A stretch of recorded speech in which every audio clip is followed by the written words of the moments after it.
శుభ సాయంకాలము. నమస్కారం. నేను మీ రాంబాబు చెరువు. సత్యభాష్యానికి మీకు స్వాగతం. కుత్కెలు కోసుకుంటారు మతాలు పరమతాల పేరుతోని, శాంతి మతమోనికి పెద్ద సావొస్తదా, శభాష్రా శంకర. తనికెళ్ళ భరణి గారు శభాష్రా శంకర రాస్తూ దానిలో ఒక పద్యాన్ని కొంచెం వక్రీకరించి నేను పాడాను.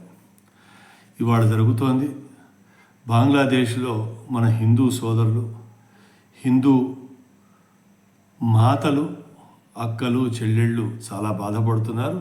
ఈ బాధను తట్టుకోలేక ఇది రెండోదో మూడోదో నేను వీడియో చేస్తున్నాను. దీని వెనకాల కుట్రలు ఏమేమి ఉన్నాయని చూస్తూ ఉంటే కనుక చాలా లోతుగా వెళ్తే అర్థమవుతుంది మనకి. ఇది పరాయి దేశం వాడు మన మీద ఆడుతున్న ఆట. దానిలో పావుగా వాడుకుంటోంది బంగ్లాదేశ్ని, బంగ్లాదేశ్లో ఉన్న హిందువుల్ని. అలా అని చెప్పి బంగ్లాదేశ్లో చేస్తున్న ఆతతాయిల్ని ఊరికే తీసేస్తున్నామా, ఊరికే ఊరుకుంటున్నామా అని కాదు. ఇవాళ జరుగుతోంది మాత్రం ఘోరమైన అత్యాచారం హిందూ సోదరుల మీద, హిందూ మాతల మీద, హిందూ చెల్లెళ్ళ మీద, అక్కయ్యల మీద.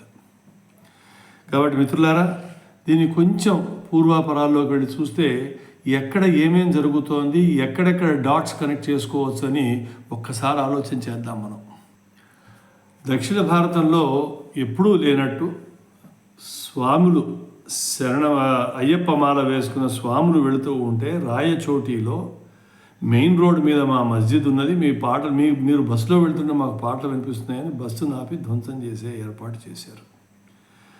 ఇది ఒక ఇన్సిడెంట్ అయితే, ఇంతకుముందు రామనవమికి, దసరాలకి, తర్వాత వినాయక చవితులకి చైత్రయాత్ర చేస్తూ ఉంటే వాళ్ళ మీద రాడు రావడం మనం చూసాం. ఇప్పుడు కొత్తగా ఇది ఒక కొత్త వివాదం. రాయచోటి ఇది మెయిన్ రోడ్డు మీద వస్తుందని అంటే ఇంక నుంచి అయ్యప్పలు వెళుతూ ఉంటే వావర్ స్వామి దగ్గర గొడవలు అవుతాయి అని మనం ఊహించాలి. మనమే ఊహిస్తున్నామంటే గవర్నమెంట్ ఊహించాల్సిందే, హోమ్ మినిస్టర్ వాళ్ళు చూడాల్సిందే. కొంచెం బయట కనుక ఆలోచించినట్టయితే సిరియా అనే దేశం ఇవాళతోటి పడిపోయింది. పడిపోవడం అంటే అక్కడ ఉన్న ఓ నియంత అసద్ అనేవాడు అక్కడి నుంచి పారిపోయి రష్యా చేరాడు. ఈ లోపల మన దగ్గరికి డొనాల్డ్ లూ అని ఒక అమెరికన్ దూత, దౌత్యంతో వచ్చిన దూత, వాడు వచ్చినప్పుడల్లా అక్కడ ప్రభుత్వాలు మారుతూ ఉంటాయని వాడికి ఒక పెద్ద పేరు. వాడు రావటం, బంగ్లాదేశ్ ఏమన్నా మీ మీద యుద్ధం చేస్తామని బంగ్లాదేశీలు వాళ్ళ సైన్యాన్ని అప్రమత్తం చేయటం, ఇవన్నీ కాకతాళీయమా, లేదు ఏదైనా పెద్ద కుట్రలో భాగమా? షేక్ హసీనా వచ్చినప్పుడు ఏం చెప్పిందంటే, అమెరికా వాళ్ళు అడిగారు, బంగ్లాదేశంలో కొంత భాగం, ఇండియా నుంచి కొంత భాగం అంతా తీసి అక్కడ ఒక క్రిస్టియన్ దేశాన్ని చేద్దామంటే నేను ఒప్పుకోలేదు అని చెప్పి ఆవిడ అంది. ఆ తర్వాత ఎలక్షన్ జరిగినాయి. ఎలక్షన్ తర్వాత ఆవిడ ఓడిపోవటం, ఆవిడ గెలవటం, గెలిచిన తర్వాత ఆవిడని పారదోరటం ఆ దేశం నుంచి. ఇప్పుడు సిరియాని చూసాం. ఇజ్రాయిల్ హమాసు కొట్టుకుంటూ ఉంటే ఉన్నట్టుండి సిరియా పెరిగిపోవటం ఇది ఒక కొత్త పరిణామం. ఇలా మనం కనుక చూసినట్టయితే ఎన్నో చోట్ల నుంచి ఏ విషయాలు మన దగ్గరికి వస్తున్నాయని చూస్తే కనుక, మొన్న మహారాష్ట్రలో కొత్త ప్రభుత్వం ఏర్పడింది. పదవీ స్వీకారం చేసేందుకు ఫడ్నవీస్ గారు వెళ్తే అపోజిషన్ వాళ్ళు ఎవరూ రాలేదు. అపోజిషన్ వాళ్ళు ఆ రోజు ప్రమాణ స్వీకారం చేయలేదు ఎమ్మెల్యేలుగా.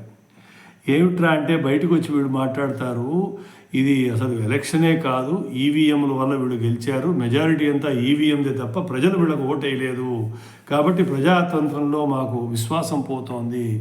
ఇదొక ఎత్తుగడ. ఈ ఎత్తుగడ దేనికి? ప్రభుత్వాన్ని ఎట్లాగోట బయట పడేయాలి, నిలదీయాలి. దీని అంతటికీ బయట నుంచి వస్తున్న ఫండ్సే కారణమని మనం అనుకోవాలి.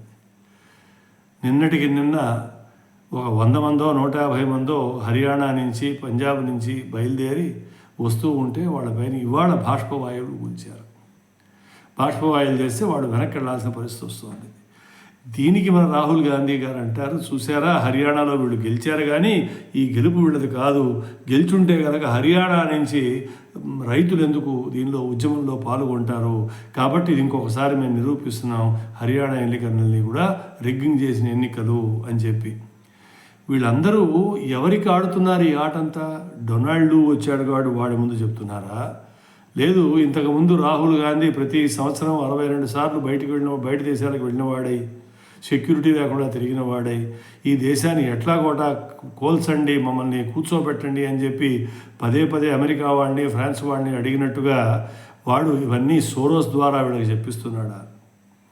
ఇవన్నీ చూడాల్సింది. ఏది ఏమైనప్పటికీ ఇప్పుడు జరుగుతున్న పరిణామాలు మాత్రం మన భారతదేశానికి మంచి పరిణామాలు కాదు. ఈ యుద్ధ వాతావరణం బంగ్లాదేశ్ వాడు ఏర్పరచడంతో ఏమిటంటే, ఇండియాలో ఉన్న స్లీపర్ సెల్స్ ఇవాళ ఇంకొక కొత్త వివాదం తెరపైకి ఏమొస్తుందంటే, బంగ్లాదేశీ వాడికి వెస్ట్ బెంగాల్, బీహారు, ఒడిస్సా ఈ ప్రాంతాలన్నీ మావేను, మేము తీసుకుంటామని చెప్పి ఒక నెపంతో వాడు ముందుకు వస్తున్నాడు. అంటే వాడు ఏమిటి చేస్తున్నాడు? ఈ రాష్ట్రాల్లో ఉన్న స్లీపర్ సెల్స్లన్నీ అప్రమత్తం అవ్వమంటున్నాడా? సో చదవాలంటే ఎన్నో చదువుకోవచ్చు కాకపోతే మనం మాత్రం అప్రమత్తంగా ఉండాలి. మనం ఉంటున్న ప్రాంతంలో, మన చుట్టుపక్కల ఉన్న మస్జిదుల్లో ఏం జరుగుతున్నాయి, ఎంతమంది బంగ్లాదేశీయులు, రోహింగ్యాలు ఇక్కడికి వచ్చి ఉన్నారు, వాళ్ళ కార్యకలాపాలు ఏమిటి? ఇంకోటి ఏమిటంటే, మొన్న మనం మాట్లాడుకున్నట్టుగా ప్రభుత్వం మీద ఒత్తిడి తేవాలి అంటే బంగ్లాదేశ్లో జరుగుతున్న క్రియకి ప్రతిక్రియ ఇక్కడ జరగాలి. అంటే మనం ఏమన్నామంటే, ప్రతిదానికి కొట్లాడక్కర్లేదు, ప్రతిక్రియ. ఇప్పుడు డాక్టర్లు కలకత్తాలో చేసినట్టు, త్రిపురలో హోటల్ యాజమాన్యాలన్నీ కలిపి తీవ్ర నిరసన చూపించినట్టు, అట్లాగే ఇవాళ అస్సాం కూడా హోటల్స్ అన్నీ కూడా మేము బంగ్లాదేశ్లకు ఎటువంటి సర్వీస్ ఇవ్వమన్నారు. మనం కూడా ఇక్కడ బంగ్లాదేశీయులు ఉంటే కనుక పంపించేయాలి అని చెప్పి ప్రతి పోలీస్ స్టేషన్లోకి వెళ్ళి ఒక కంప్లైంట్ ఇవ్వడం, ప్రతి మస్జిద్లో జరుగుతున్న కార్యకలాపాల గురించి హోమ్ డిపార్ట్మెంట్ దృష్టికి తీసుకెళ్ళటం. మనకి తెలుసు, అంటే ఉన్న 10 మస్జిదుల్లో ఒకటో రెండిట్లోనో చాలా ఆయుధాలు, కత్తులు, కటార్లు ఇవన్నీ ఉన్నాయని మన పోలీసు వాళ్ళే చెప్తున్నారు, మనం చెప్పక్కర్లేదు ఈ మాట. కాబట్టి వీటన్నిటిని మనం జాగ్రత్తగా ఉంటూ రానున్న 1 వారం 2 వారాల్లో కాస్త అప్రమత్తత చూపిస్తూ, ఎటువంటి అలజడి జరిగినా కూడా అది పోలీసు వారి దృష్టికి, గవర్నమెంట్ వారి దృష్టికి తేవాల్సిన బాధ్యత మన మీద ఉన్నది. కాబట్టి మిత్రులారా, ఈ రానున్న 2 మాసాలు వారం లెక్క పెట్టుకుంటూ 8 వారాలు. ఎందుకంటున్నానంటే, ఈ లోపల ట్రంప్ గారు రానే వస్తాడు. ట్రంప్ వస్తే వీళ్ళందరూ ఆటలు కట్టబడతాయి అని మనం భావిస్తున్నాం. వాడు వచ్చిన తర్వాత ఎట్లా ఉండదో తెలియదు. ప్రస్తుతం మాత్రం ఆశాజ్యోతి ట్రంప్ రావడమే. కాబట్టి అప్రమత్తంగా ఉండండి. ఈ కష్ట సమయంలో ప్రభుత్వానికి అండగా నిలుచుంటూ, ప్రభుత్వానికి వెన్నుదండుగా ఉంటూ, వాళ్ళకి కావాల్సిన సమాచారం అందించుకుంటూ, మనం కాపాడుకుంటూ, ఈ బంగ్లాదేశీయుల్ని, రోహింగ్యాల్ని నిరసిస్తూ గవర్నమెంట్ ప్రెషర్ పెడదాం. మనం సత్యభాషాన్ని మొదటిసారి వింటున్నట్టయితే కనుక దయచేసి సత్యభాషాన్ని లైక్ చేయండి, ఈ వీడియోని లైక్ చేయండి, షేర్ చేయండి, సత్యభాషాన్ని సబ్స్క్రైబ్ చేయండి. వచ్చే శీర్షిక వరకు ఉంటాను. మరి రాంబాబు చెరువు, హైదరాబాద్.